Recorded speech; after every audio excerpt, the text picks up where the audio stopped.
Guys, kain tayo. Kain tayo. Ang ulam ko po ay talong. Slice ko siya ng maliliit at saka nilagyan ko ng tianadal powder. So, para na siyang french fries. Yung talong na slice ko siya ng mga pahaba. At saka nilagyan ko siya ng tianadal powder. Some of masala. Tapos, dito ko siya isasawsaw sa vinegar. Ito po ang vinegar na ginagamit ko dito. Half liter siya.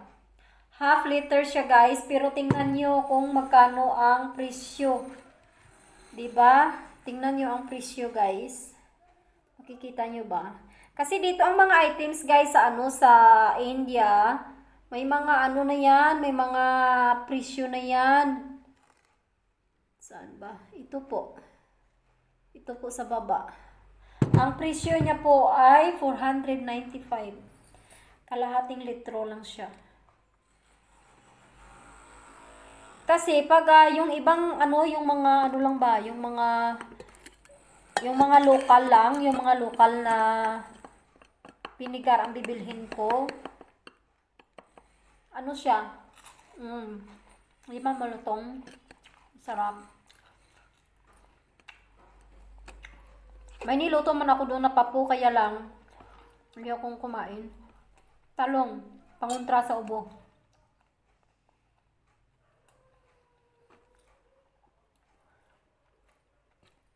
Taho lang tayo mamayang gabi.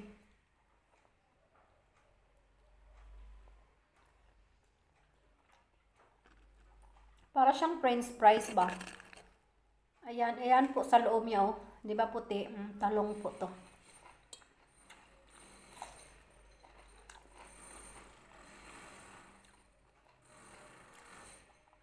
Lalo na pagkakain ako ng chicken pakuda or nagpa-fry ako ng isda. Ito pong vinegar ang ginagamit ko. Umorder lang ako sa sa Amazon.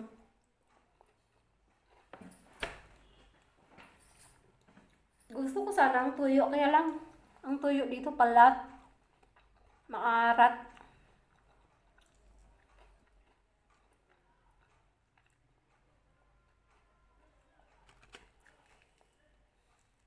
Diba?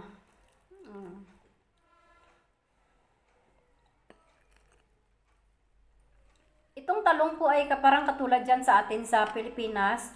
Pero hindi siya masyadong mahaba. Mga ganito lang siya, oh. Pahaba siya ba? Hindi siya bilog. Binigay lang ito ng ng kaibigan namin na libre.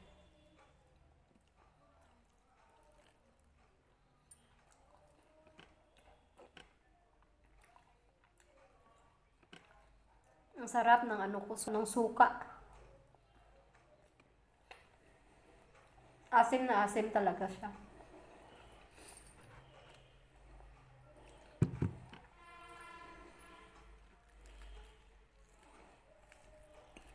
Pero sila dito ayaw nila sa suka natin na ganyan.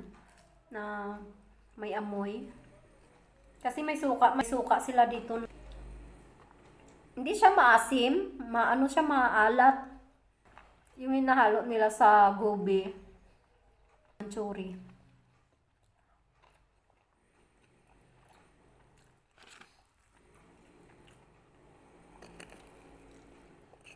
Gusto ko sa sa suka yung maasim talaga.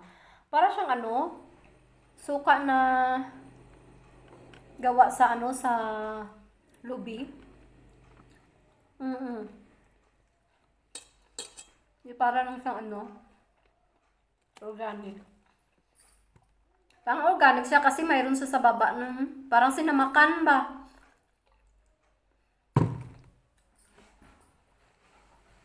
Kaya lang suka siya galing sa mansanas.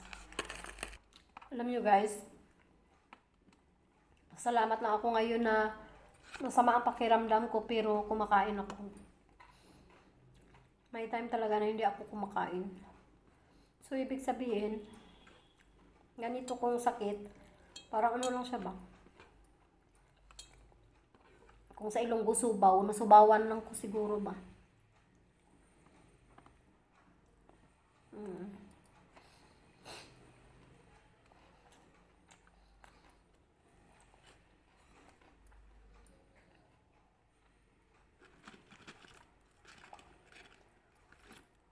Diba? Tingnan nyo. Makrunchy siya. Mm.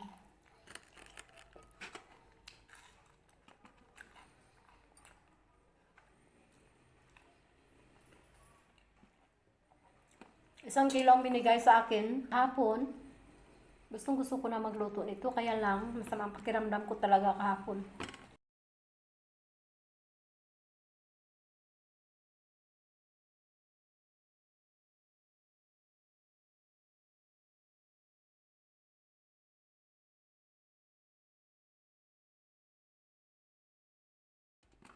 Kasi ang sabi nila, pag may ubo ka daw, bawal kang kumain ng talong. Kasi nga, lalong kakati yung lalamunan. Ako naman kung saan naman yung bawal, yun ang ginagawa.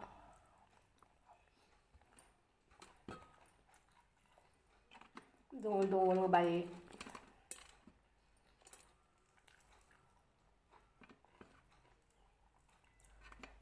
Dungol ko no? Dungol gid ko. Sukad.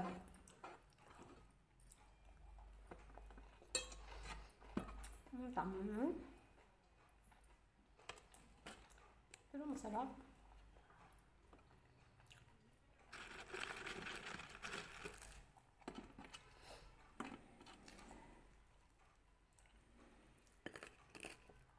Alam mo yung gusto-gusto ko sa talong, yung half cook lang siya, hindi siya overcook. Yan ang gusto ko. Kasi pag overcook siya, hindi mo malasa yung yung lasa niya. Mawawala yung niya ba, lasa.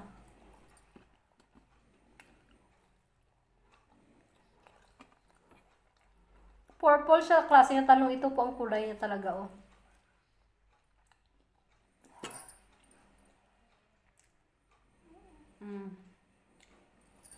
Iba, iwan ko guys, dito, iba talaga ang lasa ng mga gulay. Mga talaga, yung mga gulay ba, iba talaga ang lasa dito. Hindi katulad sa Pilipinas, gulay tayo, lagyan lang natin ng asin. Sarap na ang lasa ng gulay dito, iba. O iba lang ang ko. Panglasa ko. Ang dami kong nakain. Alam nyo guys, mas buti pa noon na payat ako. Hindi ako masakitin. Pero ngayon na tumaba ako, masakitin ako. Hindi naman na masakitin, parang once a year lang ako ba kasakit.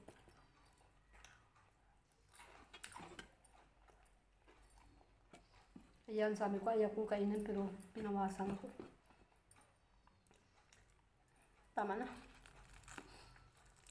Pagkain ko na lang ito sa unggoy yung natira kong ulam.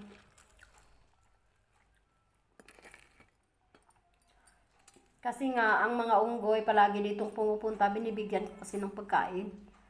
Yung iba, hindi nila gusto na bibigyan ng pagkain kasi nga ang sabi nila, pag bibigyan mo daw ng pagkain, ang unggoy, palaging pupunta yan sa bahay mo.